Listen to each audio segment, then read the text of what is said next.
கடந்த மாதம் நம் தமிழ்நாட்டின் மாண்புமிகு முதல்வர் திரு விஜய் அவர்கள் 827 மதுக்கடைகளை மூடுறதுக்கு ஒரு அறிவிப்பு விட்டிருந்தார். 2 வாரத்தில் பண்ணணும்னு சொல்லியிருந்தாரு. அதுக்கு அடிப்படையில் மதுரவாயல் தொகுதியில் உட்பட்ட 23 மதுபான கடைகள் இருக்கு. அதுல குறிப்பா ஒரு 4 கடைகள் வந்து ஸ்கூல், ஹாஸ்பிட்டல்கள், கோயில்கள் பக்கத்தில் 500 மீட்டருக்குள்ளே இருக்கிறதுனால அந்த 4 மது கடைகளையும் மூடணும் என்று அமைச்சர் திரு விக்னேஷ் அவர்களிடம் ஒரு மனு கொடுத்திருக்கோம். உடனடியாக அதை ஆய்வு செய்து மூடுறதுக்கான ஏற்பாடுகள் செய்வதற்காக அவர் சொல்லியிருக்காரு. ஒரு காப்பியை நம்மளோட டாஸ்மாக் எம்டி கிட்டையும் கொடுத்துருக்கோம். அவங்களும் உடனே நடவடிக்கை எடுக்க சொல்லியிருக்காங்க.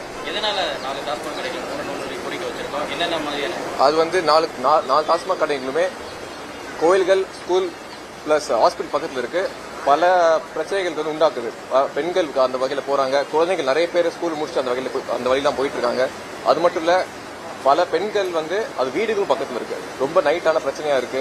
10 மணி 8 மணிந்து 10 மணிக்குள்ள நிறைய பேர் பிரச்சனை பண்றாங்க. அதனால சேஃப்டி கருதி நாங்க வந்து அந்த கடையில வந்து ஐடென்டிஃபை பண்ணி நம்மளே அங்க ஒரு 23 கடைகளும் போய் எந்தெந்த கடைகள் ப்ரையாரிட்டியா நம்ம மூடணுன்ற ஒரு ஆய்வு எடுத்து இந்த சப்மிட் பண்ணிருக்கோம் இந்த ரிப்போர்ட்டை.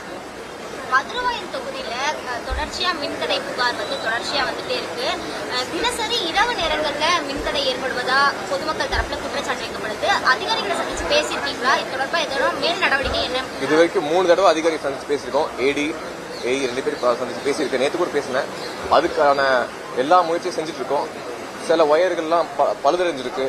அதுவும் இந்த வெப்பத்தினால சில விஷயங்கள் நடந்துட்டு இருக்கு. அதெல்லாம் கூடிய விரைவில் அமைச்சரிடமும் சந்திச்சு மதுரவாயல் சட்டமன்ற தொகுதியில் மின் கட்டு எலக்ட்ரிசிட்டி வந்து போகாத அளவுக்கு நடவடிக்கை எடுக்கப்படும்.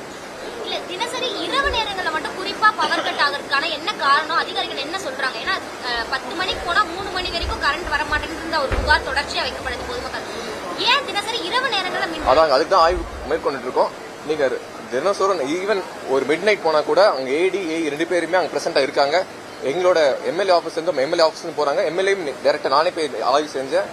நேற்று நைட் ஃபுல்லா அங்க இபி ஆஃபீஸ்ல நான் இருந்து என்னென்ன நேற்று வந்து மின்வெட்டு எதுவுமே நடக்கல.